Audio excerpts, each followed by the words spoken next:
And I'm just going to move this off to the side a little bit, Shelley, just for now. Okay. Thank you. Oh. I don't know where to start now. That song really has taken me into a memory of not so long ago of, the beginning of that song was hard. That person couldn't see, heard the bells and wanted to ignore them. How can I see peace on earth? And I was thinking, that's my story. 5 weeks ago, I'm in a situation that I am not happy about, and I'm frustrated, and I know we're moving into the busiest season of Christmas for the church, and there's not a thing I can do about it, and so I know what to do. So I go to my spiritual toolbox, and I know the tools to work through those feelings of frustration, only to find myself 3 weeks later in another situation that I was frustrated about and, again, wasn't happy about, and it all revolved around my productivity in my job, being able to be productive, and I didn't like it. I didn't really want to hear any bells at that moment.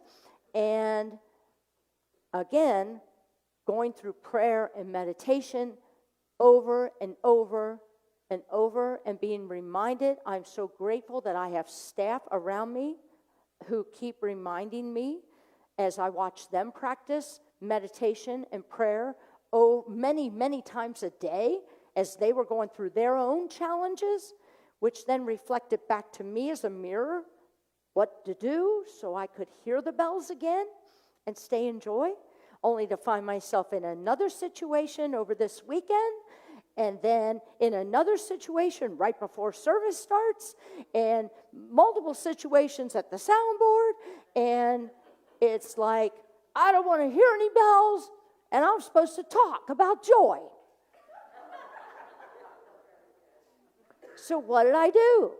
I bolted to my office, and I went to prayer, and I went to meditation, and I went to my spiritual toolbox. And I said, none of this matters. What really matters is matters of the heart. And I think that's why I'm just always so taken back by these teachings of unity, of positive, practical Christianity that work. And I've learned from people like Bill Hopping, who have been in unity over 40 years, and I've been in unity 30 years, but I learned from those people and watched them have a totally different life. And I'm like, I don't know what they're drinking, but I'm going to drink it because I like how they're living their life. So I get it. Thank you, Shelley, for reminding me of what I just went through over the last 5 weeks. And I still hear the bells, and I still feel joy, and I still want to go home and watch Christmas movies. So that's a good thing. So thinking of joy, I'm going to tell you a story about an elderly woman who called 911 on her cell phone to report that her car had been broken into. She was hysterical. This is really the only notes I really want to use. She was hysterical as she explained the situation to the 911 operator. She said, they've stolen the stereo, they've stolen the steering wheel, the brake pedal, and even the accelerator is gone. She's screaming to the dispatcher, and the dispatcher says, stay calm, ma'am, stay calm. An officer is on their way.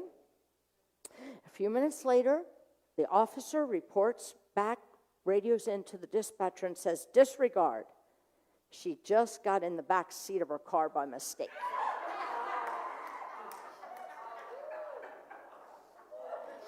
And then there's the children's prayers, real children's prayers. Dear God, please put another holiday between Christmas and Easter. There's nothing good in between there.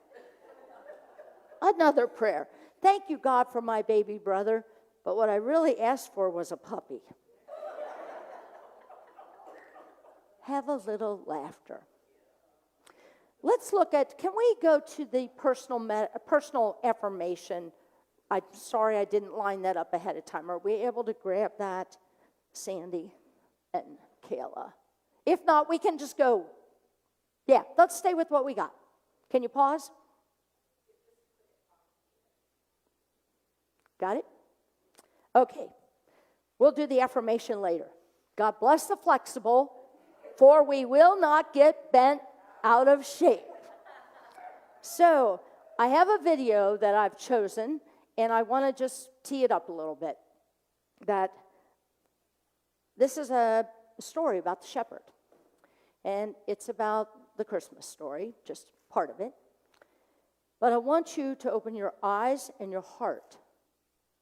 I want you to open your heart to just imagine, because today is Rev Kathy's interpretation, metaphysically, of the Christmas story, and how every single character in this nativity scene represents an aspect of you. I love doing this service every year because it will help you to realize this story is about you. This video that you're about to watch is about the shepherd and his wife. It's his wife narrating. But I want you to consider yourself. What if you were the shepherd? I believe you are. I believe we all have the shepherd inside of us. And I'll continue this after you watch this video.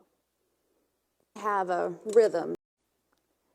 You know that this is the season of remembering, and literally something I do every year. I've been doing this season for over 12 years now with you. And usually at the beginning of Advent, I tell you all, I have an announcement to make. You're pregnant. And I say, yes, that goes for the men too. Everybody's pregnant with a new way of thinking, pregnant with a new way of consciousness. And as we move through Advent, heading to the birth of Christ, the Christ child, this child is within each and every one of you. And I love where she's saying, proclaim the good news. He hasn't shut up about it. I hope when you leave today that you don't shut up about it. That you are the hope of glory. And that you are being shown a bright star. Me going to my office this morning, literally going in quiet, was me seeing the bright star. Hopefully, sometimes it takes a 2x4 in order for me to notice that bright star. Can you relate on that one? Yeah, we all can. Sometimes it takes a real knockdown for us to wake up to the truth of who we are. And this, to me, this manger scene, which literally did not come to the surface of our world until St. Francis of Assisi in 1200 and something, built a manger scene based on the story out of Luke in the Bible. That's where we get the majority of our Christmas story, because the Christmas nativity is only mentioned in 2 Gospels in the New Testament. So this is where we get this wonderful, wonderful story. So I'm going to just start with main characters here. Our main 2 on the scene are Mary and Joseph. Every one of you have a Mary and Joseph inside of you. I do. I definitely. Mary is unconditional love. Mary is the heart. Mary is the one who wants to take care of. Okay? She's the gentle spirit. We all have Joseph inside of us. We all have that female and male aspect inside of us. And that Joseph is the one who needs to figure things out. He needed to decide what road they were going to take in order to get from where they were headed to Bethlehem, which Bethlehem means bread of life. Nazareth, where they were coming from, is a dark city. Lots of worry, lots of troubles. You can't birth a Christ child. You can't birth the Christ in you when you are surrounded by negativity and darkness. Does that make sense? So, of course, they had to move on to Bethlehem, the city of bread of life. So, these male and aspect females, it takes both of our aspects in order to really live a solid spiritual life of love and compassion. See, but this is me, we can tend to be too much Mary, can't we? Anybody that's codependent out there who wants to give, and then we forget, and we don't nurture this side of us. This is the thinking brain. This is the one that keeps it straight, like, don't worry, Mary, I got it. Okay? I know the route. You just sit on the donkey, I'll walk. But it's the truth. This is a manifestation. I love this. This is us. Okay, so now we've got the shepherd boy, right? Shepherd, humility. Shepherd, simplicity. Shepherd is just going about his business. And what is the shepherd's job? I don't want to knock this over, but here's sheep. Sheep tend to be all over the place, right? They need a shepherd because they're always wandering, right? These are your thoughts. Sheep, animals represent lower thinking. When anytime you see and read about animals in the Bible, they're more going to be about your lower thinking, your monkey mind. That's perfect. The monkey mind that we have a hard time with in meditation because it's always got to talk to you about what you need to do at 12:30, right? So we all need to be the shepherd, watching over our flock of thoughts that don't serve us. And the ones that do serve us, support them. The other ones say, sorry, Charlie, but you got to go in the pen for now. Oh, I could really get into this with voices. Oh, my goodness. Yes. So the shepherd is in all of us. And of course, because the shepherd is humble and he's working to gather the thoughts, right, and keep them under control and on the right road, he's illumined by a star. He's taken back by a star. And of course, he's given this message to take out to the world to all the men, all good men and women, right? Oh, yeah, well, let's get to that one. Yeah. Here comes, who's these guys? 1, 2, 3, right? Yes, I came out here yesterday to set this forward, and I'm like, uh-oh, I think we have 4 kings. Okay, one of you got to go away.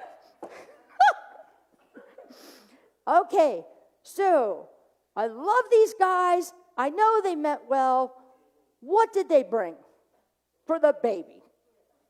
Gold, frankincense, and myrrh. That was very thoughtful, you guys, and I know there's a deeper meaning behind that. But did you ever realize that after the 3 kings went away, came 3 wise men left, and the 3 wiser women showed up, and what did they bring? Can you read it?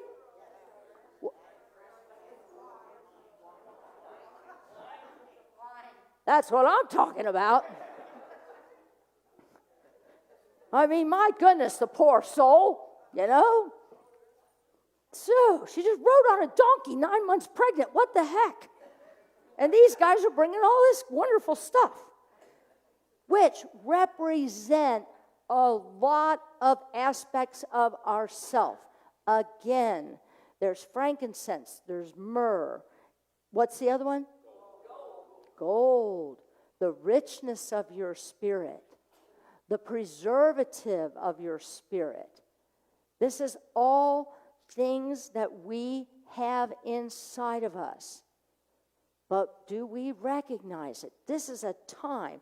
And I'm going to tell you, I remember 12 years ago when I did this very first nativity metaphysics to the service. My daughter was in the pew. Now, my daughter is not one to talk a lot, name God and all that. She'll call it maybe creator, maybe. She doesn't really give it a name. And this nativity set, I'll never forget, she left that service and went out and bought a nativity set. Because she couldn't get this story of it. Just was like too absurd to her, right? But then when she realized that there's a deeper meaning, and that's the richness of the Bible, is those stories have deeper meanings, and they're all about you and me. Now, we remember the angel of the Lord came. I don't want to miss that out, because angels in the Bible represent higher thoughts, higher thinking. So anytime that you see angels, and I love in that video, remember she said hundreds of angels, right? When you awaken, when you own that you have the Christ in you, and that you are your hope of glory, when you realize that, what happens around you? Good things, don't they? Yes. And let's go a little deeper on something that is on my mind. We're still in COVID, aren't we? Who thought that last year? I thought, okay, we'll do Zoom on Christmas on Zoom. Oh, that was awful. Broadcasting to you on Christmas Eve from my living room on Zoom. And here we are. But we're in person, aren't we? So I want you to stay focused, to draw from each one of these characters, because this is how we draw from our strength. We draw from our unconditional love. We don't lose sight of having compassion and mercy and kindness for one another.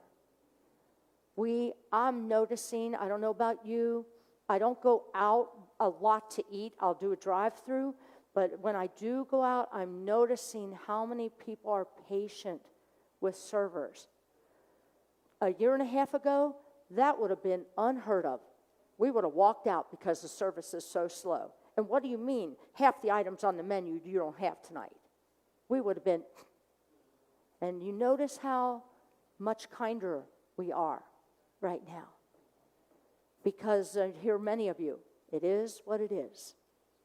You know, God grant me the serenity to accept the things I cannot change. I can't change it. My favorite restaurant is limited now to 5 items instead of 20.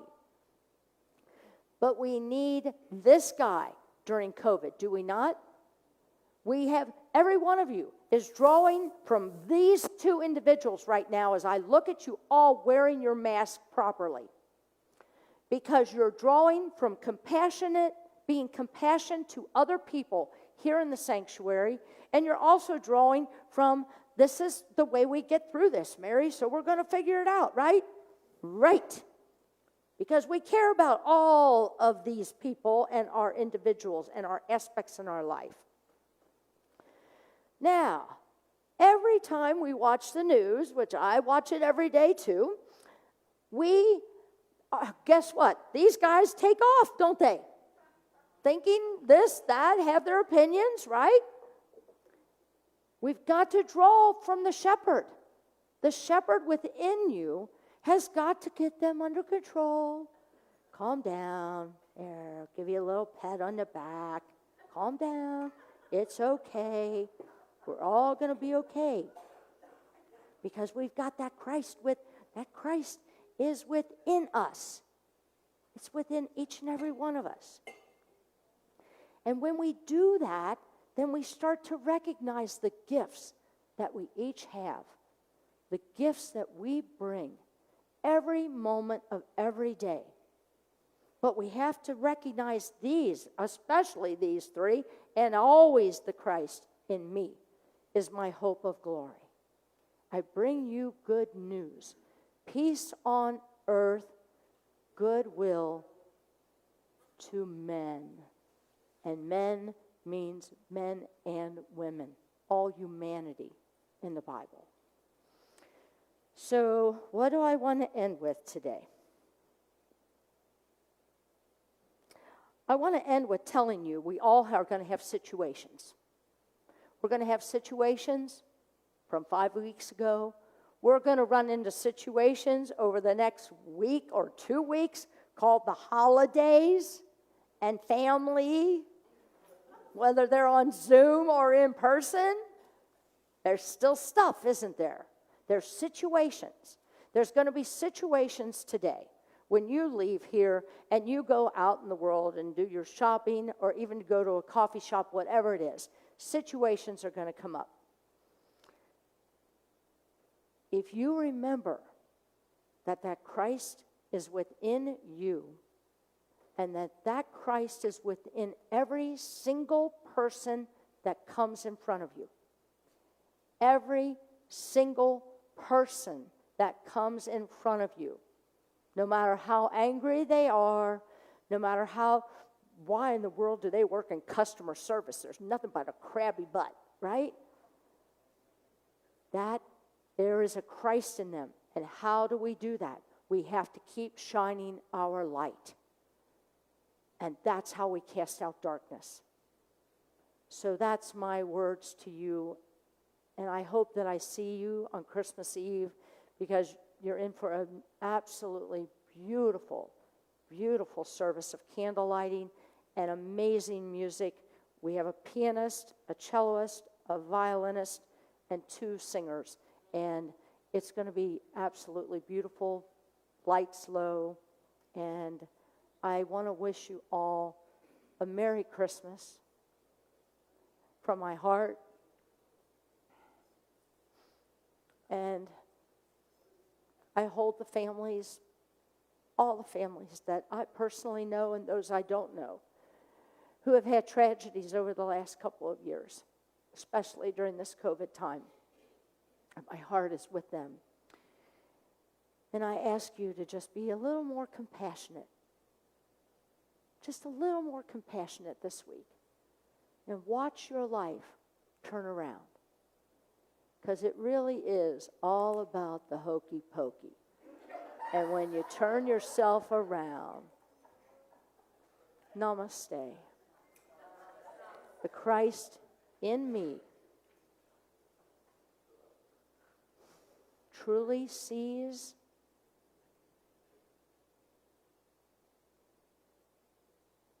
and honors